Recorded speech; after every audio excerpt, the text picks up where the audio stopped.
একটা মেয়ে কখনো চায় না শ্বশুর বাড়ি রেখে বাবার বাড়িতে এসে পড়ে থাকতে।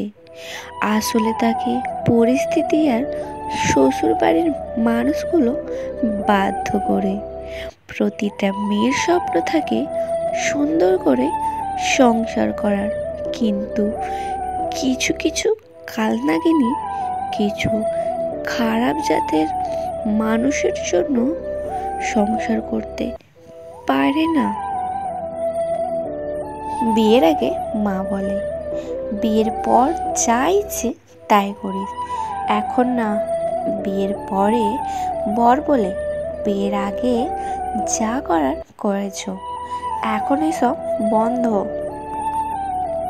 মেয়েদের শুধু রূপবতী, লক্ষ্মীবতী, গুণবতী হলেই হবে না। এই সমাজে সংসারের নিজের একটা জায়গা তৈরি করার জন্য, নিজেকে অধিকার আদায়ের জন্য প্রতিবাদী হওয়াটাও একান্তই জরুরি। একটা মেয়ে সব সময় অসহায়, কখনো তার পরিবারের কাছে, কখনো তার স্বপ্নের কাছে, কখনো তার ইচ্ছের কাছে, আবার কখনো তার ভালোবাসার কাছে।